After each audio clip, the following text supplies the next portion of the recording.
Natural hair colour కోసం చూస్తున్నారా? అయితే Anoos henna and black expert వాడండి. చెప్పండి. బాధపడకండి. చనిపోవాలనే ఉద్దేశం వరకు ఎందుకు వచ్చారమ్మా? అసలు ఏం జరిగింది? నేను ఏ డెసిషన్ తీసుకోలేకపోతున్నాను. మా నాన్నని ఎదిరించి నేను పెళ్లి చేసుకోలేను. ఒకవేళ చేసుకున్నా మా నాన్న మా ఇద్దరిని బ్రతకనివ్వడు. మా పెద్దనాన్న వాళ్ళ ఒక అబ్బాయి ఇట్లా ఇంటర్ కాస్ట్ మ్యారేజ్ చేసుకున్నందుకు ఈ రోజుకి కూడా తనని మా ఇంట్లోకి రానివ్వరు. దేనికి అన్నిటికీ వెళ్ళేశారనమాట తనని.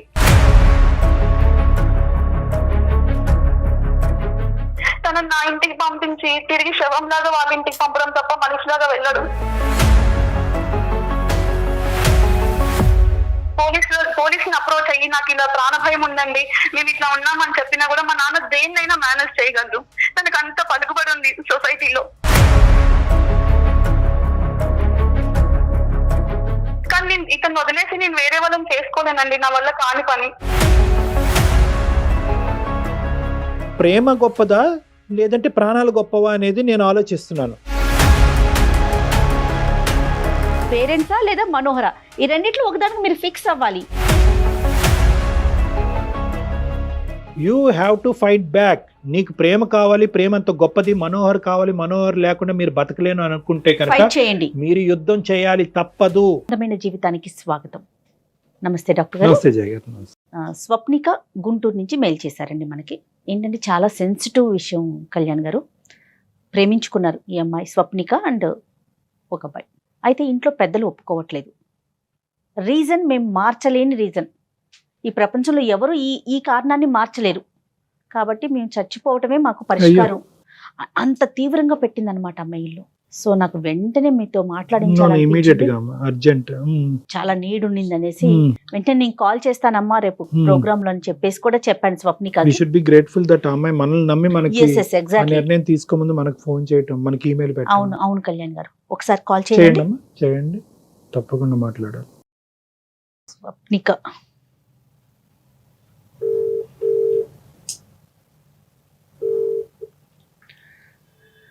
హలో స్వప్నిక గారండి, నేను జయానండి, అందమైన జీవితం ప్రోగ్రామ్ నుంచి కాల్ చేస్తున్నాను. గుడ్ ఆఫ్టర్నూన్ అండి. Good afternoon.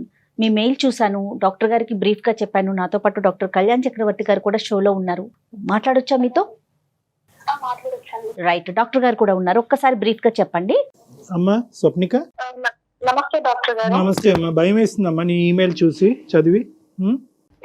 అవునండి. ఏమ్మా ఏంటి అంత బాధ? ఏమొచ్చింది? చనిపోవాలనే ఆలోచన, ఆ బాధ ఏంటి? సార్ నార్మల్ గా నా ప్రాబ్లం ఏంటి అని అంటే, నేను ఒక అబ్బాయిని ప్రేమించానండి. అంటే నాకు చాలా ఇష్టం. తనకు కూడా నేనంటే చాలా ఇష్టం. ఎంత అంటే తనకి నేను ప్రాణంలా అన్నమాట. సో అలాంటిది మా పెళ్లికి మా ఇంట్లో ఒప్పుకునేలా లేరు. ఎందుకంటే మా ఇంట్లో మా ఫ్యామిలీ పరిస్థితి ఏంటి, మా ఫ్యామిలీ బ్యాక్గ్రౌండ్ ఏంటి అన్నది క్లియర్ గా నాకు తెలుసు. సో ఇద్దరం విడిపోయి బతకడం కన్నా కూడా కలిసి చచ్చిపోదామని చెప్పి ఫిక్స్ అయ్యామండి. సో మేము డేట్ కూడా ఫిక్స్ చేసుకున్నాము.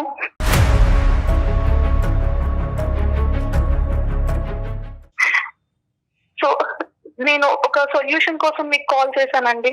నాకు ఎలా అంటే బెస్ట్ సొల్యూషన్ ఒకటి కావాలి. సార్ నేను ఒక క్వశ్చన్ అడుగుతానండి మిమ్మల్ని. బేసిక్ గా ప్రేమించకూడదా అండి అమ్మాయిలు? ఎందుకు ప్రేమించకూడదమ్మా? మీ వయసు ఎంతమ్మా? నా వయసు 25 సంవత్సరాలండి. అబ్బాయి వయసు ఎంతమ్మా? తనకి 27. ఏం చేస్తుంటారు? మీరేం చేస్తారు, అతను ఏం చేస్తారమ్మా? ఇద్దరం సాఫ్ట్వేర్ ఎంప్లాయీస్ అండి. Okay, well established in the society, majors. ప్రేమించడంలో తప్పే ఉందమ్మా? అది నన్ను అడగక్కర్లేదు. ప్రేమించడం తప్పు కాదు. డాక్టర్ గారు, మేము ప్రేమించి పెళ్లి చేసుకుని మా జీవితాలు ఇలా ఉండాలి అలా ఉండాలి అని డిజైన్ చేసుకోవడం తప్ప అండి? తప్పులేదమ్మా. మాత్రం కాదండి. ఈ కులాలు, మతాలు, ఆస్తులు, అంతస్తులు ఇవన్నీ ఏంటండి? డాక్టర్ గారు, మా నాన్నకి నేనంటే చాలా ఇష్టం. ఎంత ఇష్టం అంటే నేను ఏది అడిగితే అది, ఎంత అంటే అంత, ఎప్పుడంటే అప్పుడు తెచ్చిచ్చే అంత ఇష్టం. కానీ ఎందుకు డాక్టర్ గారు మా నాన్న ఈ విషయంలో నన్ను కన్సిడర్ చేయట్లేదు?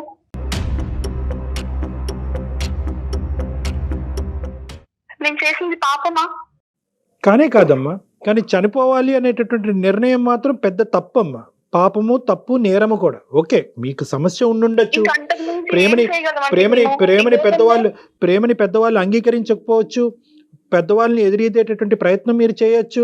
మీకు అన్ని అర్హతలు ఉండొచ్చు మీ ప్రేమకి. కానీ ఈ సందర్భంగా నేను ఒక డేట్ ఫిక్స్ చేసుకున్నాను, చనిపోవాలని అనుకుంటున్నాం అనేటటువంటిది మాత్రము అది పాపము, నేరము, ఒక తప్పుడు నిర్ణయం అమ్మా. ఇంత మేము మెచ్యూరిటీ already ఉండి అంతా decide చేసుకొని ఫిక్స్ చేసుకున్నాము. కానీ ఒకసారి మీతో మాట్లాడాలనిపించింది, ఒక మంచి సొల్యూషన్ కోసం మాట్లాడాలనిపించింది. చెప్పమ్మా, ప్రతి అందుకని సమస్యకి నేను- చావుకి తప్ప జీవితంలో ప్రతి సమస్యకి పరిష్కారం ఉందమ్మా. కాబట్టి మీరు దయచేసి కాసేపు ఆ చావు, చచ్చిపోతాము, డేట్ ఫిక్స్ చేసుకున్నాం అనేటటువంటి పదాలు ఒక్కసారి పక్కన పెట్టి, అమ్మా నువ్వు ప్రేమించినటువంటి అబ్బాయి సేఫ్గానే ఉన్నాడా? ప్రస్తుతానికి మేమిద్దరం సేఫ్ గానే ఉన్నామండి. కానీ మేము డిసైడ్ అయ్యాము, డేట్ ఫిక్స్ చేస్తున్నాము. కానీ ఈ లోకంలో మనుషుల కన్నా కూడా కులాలకి, మతాలకి ఎక్కువ ఇంపార్టెన్స్ ఇస్తున్నారు. ఎందుకు ఇలా? మనం ఎంత అవునన్నా కాదన్నా అలా అలా జీర్ణించుకుపోయిందండి స్వప్నిక గారు. మనం కాదు అని ఎంత ఫైట్ చేసినా, లేదు అవును అని ఎంత ఫైట్ చేసినా అది నరాన ఉండిపోయింది. మీరు కుడి చేత్తో రాస్తారా, ఎడం చేత్తో రాస్తారమ్మా? కుడి చేయండి. ఎడం చేత్తో ఎందుకు రాయరు అన్నట్టే ఉందమ్మా ఆ ప్రశ్నకి సమాధానం.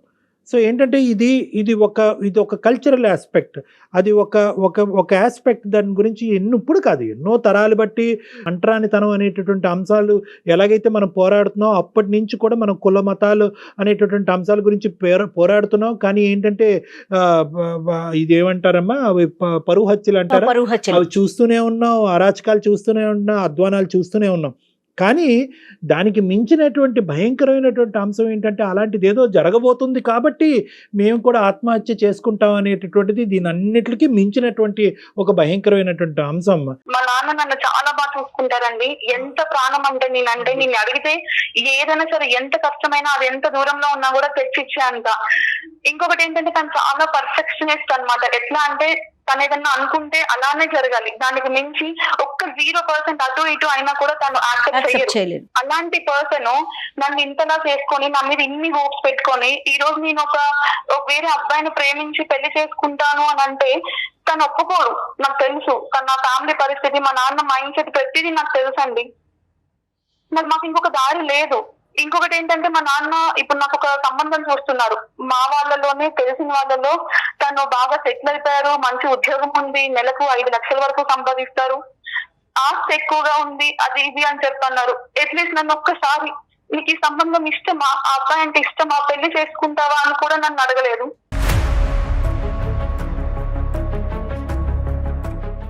అలాంటి మనిషికి నేను ఈ రోజు ఎన్ని ఇతను చేసుకుంటాను, ఇతను అంటే నాకు ఇష్టం అని చెప్తే ఎలా ఒప్పుకుంటారు డాక్టర్ గారు?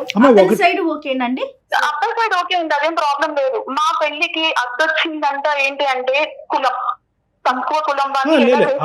ఆ పాయింట్ చాలా క్లియర్ గా ఉందమ్మా స్వప్నిక. కులం అనేటటువంటి ఒక అంశాన్ని తీసుకొచ్చి మీ ప్రేమ కరెక్ట్ కాదు, మీరు ప్రేమించడానికి పెళ్లి చేసుకోవటానికి అర్హులు కాదు అనేటటువంటి విధంగా మీ తల్లిదండ్రులు.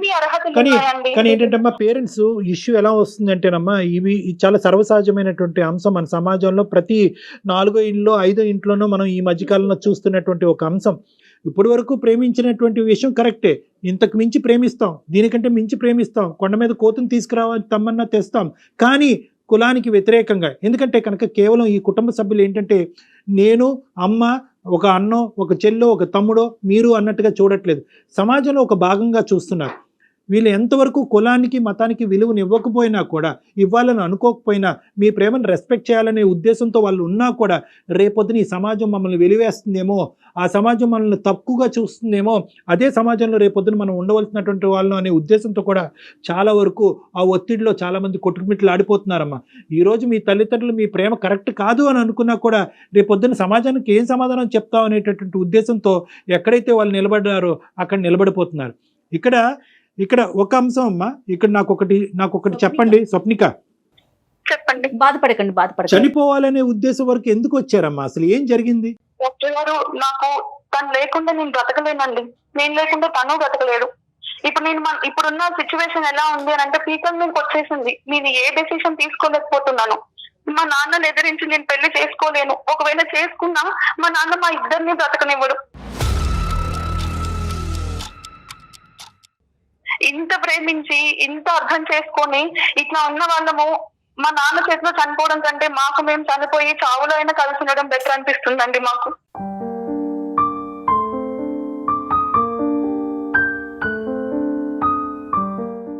ఎవరు ఎవరికి చంపేటటువంటి ఇది లేదమ్మా, ఎవరు వాళ్ళని ప్రాణాలు తీసుకునే అంత ఇది కూడా లేదమ్మా. మా తల్లిదండ్రులు నాకు చెప్ప పెట్టకుండా 5 లక్షల సంపాదన వచ్చేటటువంటి వాడిని భర్తగా నన్ను కట్టబెట్టాలి అని అనుకున్నారని అన్నావు.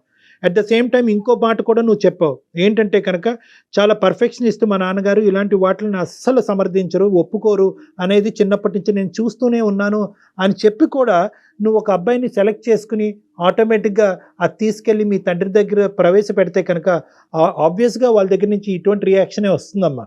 అంటే నువ్వు కూడా మా నాన్న చూసిన సంబంధానికి నేను చూసుకున్న అబ్బాయికి ఏం తేడా ఉందండి? ఒక సంపాదన ఒకటే కదా, మధ్యలో కులం ఒకటే అడ్డొచ్చిందా? కానీ ఈ రోజు మీ నాన్నగారి యొక్క మనస్తత్వం మా అందరికంటే బాగా తెలిసిన వ్యక్తి ఎవరైనా ఉన్నారంటే స్వప్నికయే కదమ్మా. మా నాన్న ఈ విధంగా రియాక్ట్ అవుతాడు అనేది నువ్వు అబ్బాయిని ప్రేమించిన ముందు, ప్రేమించిన తర్వాత రెండూ తెలుసు కదా నీకు. తెలుసు డాక్టర్ గారు, మరి తెలుసు నాన్న ఎలా ఉంటారు ఏంటి అని. నేను మా ఇంట్లోనే ఒకటి చూసానండి, అంటే మా రిలేటివ్స్, మా పెద్దనాన్న వాళ్ళ అబ్బాయి, ఒక అబ్బాయి ఇట్లా ఇంటర్ కాస్ట్ మ్యారేజ్ చేసుకున్నందుకు ఈ రోజుకి కూడా తనని మా ఇంట్లోకి రానివ్వరు. దేనికి అన్నిటికీ వెళ్ళేశారనమాట తనని. ఒక అబ్బాయి అంటే ఎట్లా అంటే ఇంట్లో ప్రతిదీ తనే చూసుకోవాలి. రేపటి రోజున ఇంట్లో ఎవరైనా పెద్దవాళ్ళు చనిపోయినా కూడా కార్యక్రమాలు అన్ని చేయాల్సింది తనే. అది చూసిన తర్వాత నేను లవ్ చేయకూడదు, ఈ ప్రేమ జోలి వెళ్ళకూడదు, ఇలాంటి పరిస్థితి నాకు వద్దు అని నేను చాలా ఫిక్స్ అయిపోయాను. ఎలా అంటే డాక్టర్ గారు, మనం అనుకుంటాం కదా ఏదైనా ఒకటి మనం చూడకూడదు, మాట్లాడకూడదు అని ఫిక్స్ అయితే అదే చేస్తాము అన్నట్లుగా. సో ఇది కూడా అలానే అయింది. ఈవెన్ నేను మనోహర్ నాకు నేను ఇట్లా పెళ్లి చేసుకోవాలనుకుంటున్నాను అని చెప్పిన తర్వాత 1 year వరకు నేను యాక్సెప్ట్ కూడా చేయలేదండి. అండ్ మా ఇంట్లో ఎలా ఉంటుంది, మా నాన్న పరిస్థితి ఏంటి, మా నాన్న ఎలా ఆలోచిస్తారు, ప్రతిదీ మనోహర్ కి తెలుసు. ప్రతిదీ నేను చెప్పుకున్నాను. తను ఇప్పటికీ స్టాండ్ తీసుకొని నేను మాట్లాడతాను, నేను ఒప్పించుకుంటాను అని అంటున్నారు. కానీ ఆ ధైర్యం నేను చేయలేను. తనని నా ఇంటికి పంపించి తిరిగి శవంలాగా వాళ్ళ ఇంటికి పంపడం తప్ప మనిషిలాగా వెళ్ళడు.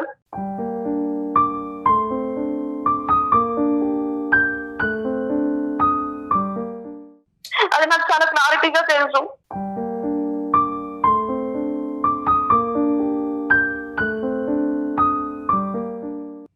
నా ప్రేమ కోసం నేను తనని బలి చేయలేను డాక్టర్ గారు. ఇక్కడ ఒకటే అండి, ఈవెన్ ఎలా అంటే ఇప్పుడు నేను చచ్చిపోతాను, కనీసం తనన్నా బ్రతకాలి. అయ్యో నోనో అమ్మా, ఎవరు ఎందుకు చచ్చిపోవాలమ్మా? అంటే మీరుండే స్థానంలో నేను లేను కాబట్టి నేను ఇలా మాట్లాడొచ్చు, కానీ చావు వరకు ఆలోచించవలసినటువంటి అవసరం ఏంటి? నేను ఇద్దరం ఒకరు లేకుండా ఒకళ్ళు ఉండలేమండి. తనతో ఇట్లా ఉండి ఇంత దూరం తీసుకొచ్చి ఈ రోజు నేను ఇంకొకరిని పెళ్లి చేసుకొని నేను బ్రతకలేను.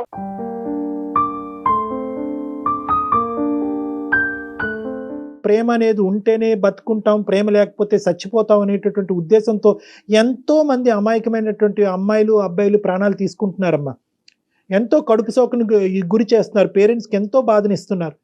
మీరు దయచేసి అర్థం చేసుకోండి, జీవితం అనేటటువంటిది ఈ ప్రేమకు మించినటువంటి దీన్ని ఈ సమస్య నాకు ఆ విషయం అర్థమవుతుంది క్లియర్ గా. మీరే స్వప్నిక రెండు మీరే చెప్తున్నారు. మీరు ఒకదానికి ఫిక్స్ అయిపోవాలి. ఒకటి అతన్ని చేసుకొని ముందుకు వెళ్ళటం, లేదా పేరెంట్స్ని ఒప్పించుకునే ప్రయత్నం. వాళ్ళు ఒప్పుకున్నారా సరే, ఒప్పుకోలేదా లేదా వాళ్ళు చెప్పినట్టు వినరు. ఇటు పేరెంట్సా లేదా మనోహర, ఈ రెండిట్లో ఒకదానికి మీరు ఫిక్స్ అవ్వాలి. అది ఈ రెండు వదిలేసి చావుకు వెళ్తున్నారు మీరు. ఈ రెండు జరిగేదానికి ఒకే ప్లాట్ఫామ్ మీదకి వచ్చి మీ తల్లిదండ్రులు ఏకీభవించి ఈ ప్రేమను ఒప్పుకుని ఈ పెళ్లి జరిపించడానికి అవకాశం ఉందా? మా నాన్న ఒప్పుకోరండి.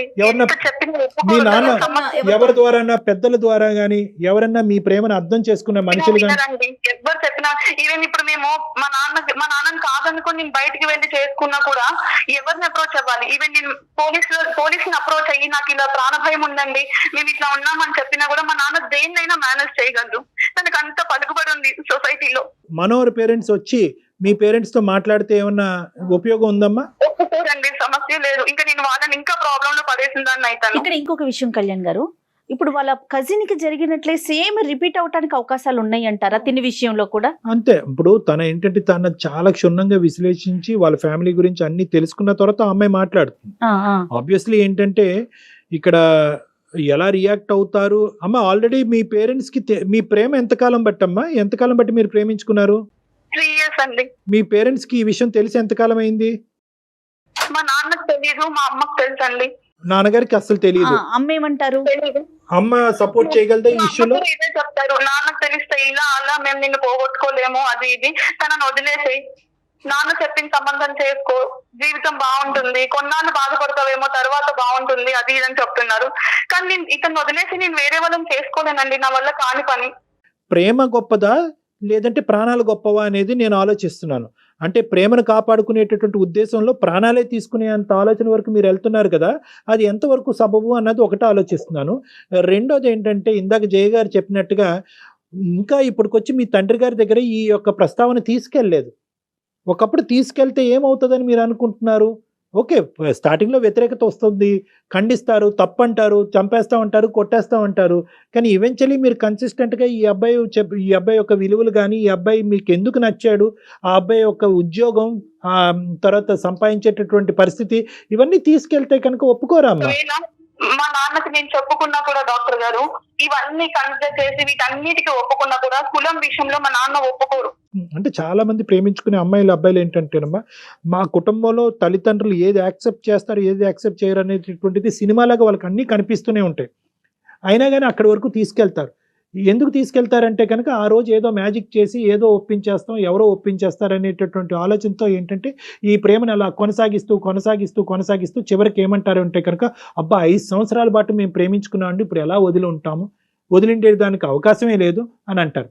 అంటే ఫస్ట్లో అదే తండ్రి, చివరిని కూడా అదే తండ్రి, స్టార్టింగ్ అదే తండ్రి ఒప్పుకోడంటారు, చివరిని కూడా అదే తండ్రిని ఒప్పుకుంటారు. మరి ఇన్ని ఒడిదొడుకులు ఫేస్ చేస్తూ ఏ విధంగా మీరు ఈ ప్రేమని పెళ్లి వరకు తీసుకెళ్లరు అంటే కనుక ఎవరో ఎక్కడి నుంచో వచ్చి ఊడిపడి మమ్మల్ని కాపాడతారనే ఉద్దేశంతో ముందుకెళ్ళిపోతారు. బ్లైండ్ ఫెయిత్ ఇది. నువ్వున్న స్థానంలో ఏంటంటేనమ్మా, ఇది ఖచ్చితంగా చిక్కుముడి సమస్యేనమ్మా.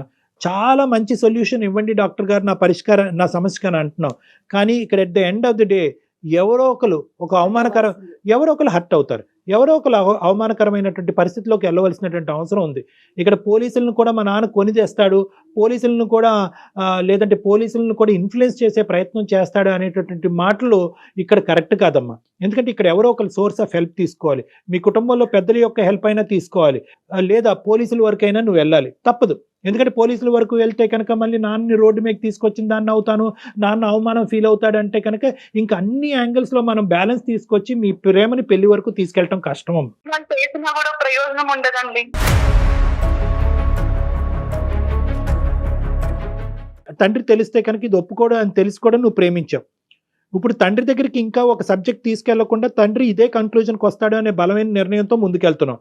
పోలీసుల వరకు వెళ్తే కనుక పోలీసులను కూడా నాన్న ఇన్ఫ్లుయెన్స్ చేస్తాడు, అక్కడ కూడా నేను ఓడిపోతాను అని చెప్పి ఇంకో ఇమాజినేషన్ సిచ్యువేషన్కి తీసుకెళ్తున్నాం. అంటే ఇప్పుడు వరకు నీ మొత్తం ప్రయాణం, నీ ప్రేమ అనేటటువంటి మొత్తం ప్రయాణం అనేటటువంటిది ఓన్లీ ఇమాజినేషన్ వరకే వెళ్ళింది కానీ రియాలిటీలోకి వెళ్ళట్లే. మా నాన్నకి ఇంకా చెప్పలేదు, మా నాన్న ఖచ్చితంగా ఒప్పుకోడు అన్నది కూడా ఇమాజినేషన్. ఒప్పుకోకపోవచ్చు, 99% ఒప్పుకోకపోవచ్చు. కానీ ఇప్పుడు వరకు నువ్వు ఏ అడుగు ముందుకేయకుండా ప్రతిదీ ఒక ఊహాజనకమైనటువంటి ప్లాట్ఫామ్ మీద తీసుకెళ్ళటం కాకుండా ఒక రియల్ ప్లాట్ఫామ్ మీద పోలీస్ వ్యవస్థ అనేటటువంటిది అంత భయంకరంగా అయిపోలేదమ్మా, నువ్వు అనుకున్నంత భయంకరంగా అవ్వలేదు. మీరిద్దరు మేనేజర్స్, మీరు ఇద్దరు ప్రేమించుకున్నారు, ఇద్దరు ఉద్యోగం చేసుకుంటున్నారు, మీ ఇద్దరు పెళ్లి చేసుకోవడానికి అన్ని అర్హతలు ఉన్నాయి. మీరు పోలీస్ యొక్క సెక్యూరిటీ తీసుకోండి, పోలీస్ యొక్క ప్రొటెక్షన్ తీసుకోండి, తప్పలేదు. పోలీసులే పిలిపిస్తారు, మాట్లాడతారు, మీ ఇద్దరికి ప్రొటెక్షన్ ఇస్తారు, మీ నాన్నగారికి కౌన్సిలింగ్ చేస్తారు, మీ ఫ్యామిలీకి నచ్చజెప్పేటటువంటి ప్రయత్నం చేస్తారు. ఒకవేళ ఒప్పుకోవచ్చేమో కదా, మనమే ఎలా నెగిటివ్గా అనుకుంటాం. No, death is not the solution అమ్మా. మీరు చావు వరకు గురించి ఆలోచించకండి, ఫస్ట్ అది తీసి పక్కన పెట్టండి. కావాలంటే ఇంకో 2 years 3 years మా నాన్న మైండ్ సెట్ ఏంటి, ఆయన ఎలా ఆలోచిస్తారు, ఏ సిచ్యువేషన్ ఎలా తీసుకుంటారు అన్నది క్లియర్ గా తెలుస్తుంది. కరెక్టేనమ్మా, కానీ నువ్వు వేసినటువంటి అడుగు అలా ఉంది కాబట్టి ఈ రోజు మీరు ఒక అడుగు వేశారు. ఆ అబ్బాయి లేకపోతే చచ్చిపోతానంటున్నారు, పెళ్లి చేసుకున్నా కూడా మా నాన్న మమ్మల్ని బతకనివ్వమంటున్నారు, కర్ర ఇరగకూడదు, పాము చావకూడదు అనే విధంగా ఉందమ్మా. అలా అవ్వదు. పోనీ నాన్నగారు, మీ పేరెంట్స్ చెప్పినట్లుగా మనోహర్ని వదిలేసి చూపించే సంబంధానికి మీరు వెళ్ళగలుగుతారా? అది కూడా లేదండి, లేదు, నేను మనోహర్ని వదిలేసి ఉండలేను.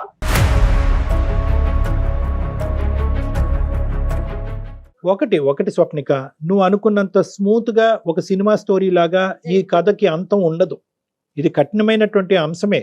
ఏదైనా at the end of the day చావు అనేటటువంటిది ఈ సమస్యకి పరిష్కారం కాదు. Please this is my. నన్ను ప్రేమించిన పాపానికి తన ప్రాణం తీసుకునే పరిస్థితి వస్తుంది డాక్టర్ గారు. నో అమ్మా, బ్రతుకుండాలనిపిస్తుంది.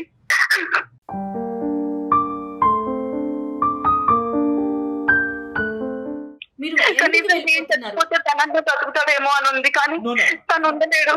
ఇవన్నీ ఇమాజినేషన్స్ అవుట్ ఆఫ్ ఇమోషన్స్ అమ్మా.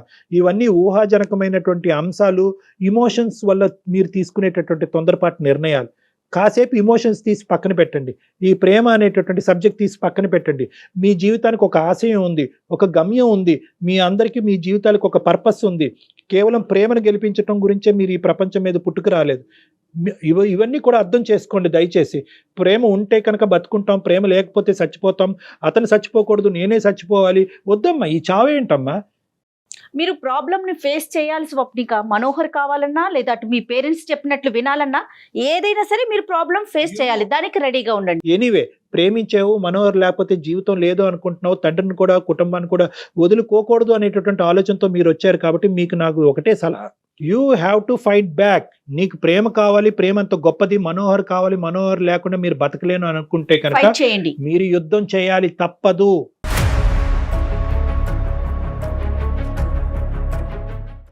ఇక్కడ ఏంటంటే టైం వేస్ట్ అయినా పర్లేదు, ఇంకొక 1 or 2 years టైం అయినా పర్లేదు, ఒప్పించేటటువంటి ప్రయత్నం చేయండి. పెద్దల్ని ఇన్వాల్వ్ చేయండి. ఆ అబ్బాయి లేకుండా నేను బతకలేను అనేటటువంటి సిచ్యువేషన్ క్రియేట్ చేయండి. ఇంకొకటి, మొత్తం అందరు కుటుంబ సభ్యులు అందరూ కూడా ఒకే విధంగా ఉండరమ్మా. మీ నాన్నగారికి మించినటువంటి వాళ్ళు, మీ నాన్నగారు గౌరవించి ఆలోచింపజేసేటటువంటి పెద్దలు ఉండే ఉంటారు మీ ఇంట్లో. వాళ్ళ యొక్క సహాయ సహకారాలు తీసుకోండి. మా నాన్న సంబంధం చూసి ఫిక్స్ చేస్తున్నారండి. చెప్పాను కదా, ఇంత సంపాదిస్తున్నారు, ఇంత సెటిల్ అయ్యారు, స్టేట్స్ లో ఉంటారు, లైఫ్ ఇలా ఉంటుంది అలా ఉంటుంది అని. పరిస్థితి నా చేయి జారిపోతుంది, నా చేతిలో ఏం లేదు నేను చేయడానికి. అమ్మ, మీరు ఒకటి, పరిస్థితి మీ చేయి జారిపోతుంది అంటే కనుక ఇందాక నేను చెప్పినట్టుగా 1 or 2 years వెయిట్ చేసే అవకాశం లేదు. కాబట్టి మీ నాన్నగారి దగ్గరికి ఈ ప్రస్తావన తీసుకెళ్ళండి. లేదు, నాన్నగారి దగ్గర ప్రస్తావన తీసుకెళ్తే కనుక నా జీవితం బందికానే అయిపోద్ది, నన్ను ఇంట్లోంచి బయటకు నడపలేరు అనుకుంటే ఫస్ట్ మీరు ఒక పోలీస్ ప్రొటెక్షన్ తీసుకోండి. మీకు షీ టీమ్స్ అనేటటువంటి ఉన్నాయి. అదేది శిక్షార్హం కాదు. అంటే మిమ్మల్ని నాన్నగారిని తీసుకొచ్చి జైల్లో పెట్టో, రోడ్డు మీద తీసుకెళ్లి పంచాయతీ పెట్టో నాన్నగారు పరువు ఎవరు తీరు. ఇక్కడ వాళ్ళు పిలిపిస్తారు, చెప్పేటటువంటి విధంగా చెప్తారు. మనోహర్ తో మాట్లాడుతున్నాను, ఫ్రెండ్షిప్ చేస్తున్నాను అని తెలిస్తేనే మా నాన్న నాకు వార్నింగ్ ఇచ్చారు. ఓకే. సో ఫస్ట్ మీరు ప్రొటెక్షన్కి వెళ్ళండి అమ్మా, నా మాట వినండి. ఫస్ట్ మీరు ప్రొటెక్షన్కి వెళ్ళండి. మీ తల్లిదండ్రుల దగ్గర మాకు ఈ థ్రెట్ ఉంది కాబట్టి మీరు ప్రొటెక్షన్ ఇవ్వండి, మా పేరెంట్స్ని ఇక్కడ తీసుకొచ్చి మాట్లాడండి, లేదంటే మీ సమక్షంలోనే మా పెళ్లి జరిపించండి అని పోలీస్ శాఖకి మీరు ఒక అర్జీ పెట్టుకోండి. ఈ రోజే చెయ్యండి ఆ పని.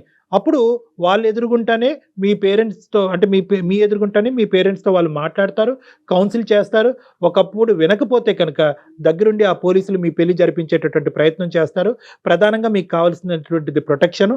ఆ తర్వాత పరిణామాలు అనేటటువంటిది ఖచ్చితంగా చేదుగా ఉంటాయి. మీ పేరెంట్స్కి నీకు మధ్యన మాటలు కొంతకాలం ఉండకపోవచ్చు. But at the end of the day నేను ఇందాక చెప్పినట్టుగా ఏంటంటే, ఒకటి కావాలి అనుకుంటే ఒకటి వదులుకోవాలి. ఎక్కడో చోట మీరు ఒక థ్రెషోల్డ్ దించుకోవాలి. పరిస్థితులు మారుతాయి, మనుషుల యొక్క మనస్తత్వాలు మారుతాయి. రానున్న రోజుల్లో తండ్రి కూతురు యొక్క ప్రేమ అనేటటువంటిది మళ్ళీ చిగురిస్తుంది, మళ్ళీ పాత రోజులు వస్తాయమ్మా. ప్రయత్నించిన ఉపయోగం ఉండదు అనిపిస్తుందండి. మీరు ప్రేమించడంలో విపరీతమైన స్పీడ్ చూపెట్టారు. అందరి వ్యక్తిత్వాలు తెలిసినా కూడా ఇదే కరెక్ట్ దారి అనేటటువంటి స్పీడ్లో దారిలో ముందుకెళ్ళిపోయారు. ఇప్పుడు పెళ్లి అనే అంశం వచ్చేటప్పటికి మా నాన్న ఒప్పుకోడు, మా నాన్న చంపేస్తాడు అనే భయంతో మేమే ముందు చచ్చిపోతామని చెప్పి పిరికి పందుల్లాగా మీరు పరిగెడుతున్నారు. అది కరెక్ట్ కాదు. మీ ప్రయత్నం మీరు చెయ్యండి. డెఫినెట్ గా డాక్టర్ గారు చెప్పినట్టు ప్రాబ్లమ్స్ ఉంటాయి, ఫేస్ చేయాల్సిందే. పోలీస్ సెల్స్ ఉన్నాయి, పోలీస్ శాఖ మీలాంటి వాళ్ళని కాపాడటానికి, ప్రొటెక్ట్ చేయడానికి అన్ని గవర్నమెంట్ అటువంటి సదుపాయాలు ఉన్నాయి మీలాంటి వాళ్ళకి ప్రొటెక్షన్ ఇవ్వడానికి. మీరు అది ఒక్కసారి నాక్ చేయండి ఆ డోర్. ఓకేనమ్మా స్వప్నిక? స్వప్నిక, ఇంకా మీకు మోరల్ గా ఏదైనా సపోర్ట్ కావాలన్నా, అడ్వైస్ కావాలన్నా కూడా షో అయిపోయినాక ఒకసారి కాల్ చేయండి. పర్సనల్ గా కూడా మీతో మాట్లాడతారు. ఏం డాక్టర్ గారు? ఓకే, తప్పకుండానమ్మా, మాట్లాడి సలహా ఇద్దాం. స్వప్నిక, ధైర్యంగా ఉండండి. అమ్మ ఒకటి, ఇంకొక పాయింట్ ఏంటంటే, ఎందుకంటే ఇప్పుడు నేను 1 side ఆఫ్ ద కాయిన్ చూశాను, మనోహర్ నేను ఇంకా చూడలేదు. బహుశా నీకు అర్థం కాని సబ్జెక్ట్ మనోహర్కి బాగా అర్థం అవుతుందేమో, లేదంటే ఇద్దరు పక్క పక్కన కూర్చుంటే ఇద్దరికి ఇంకా బాగా అర్థం అవుతుందేమో. ఇద్దరు కలిసి నా దగ్గరకు ఒకసారి రండి అమ్మా. ఓకేనా స్వప్నిక? ఓకే, మనోహర్ని కూడా తీసుకొని ఒకసారి రండి. ఆల్ ద బెస్ట్ అమ్మా, టేక్ కేర్. థ్యాంక్ యూ అమ్మా, ఆల్ ద బెస్ట్ అమ్మా, కీప్ సేఫ్ అమ్మా, don't take any silly decisions. Okay right doctor గారు. తన కనుక కాల్ చేస్తే మనోహర్తో ఒకసారి We'll deal with కూర్చొని. Thank you so much. Thank you. నమస్తే.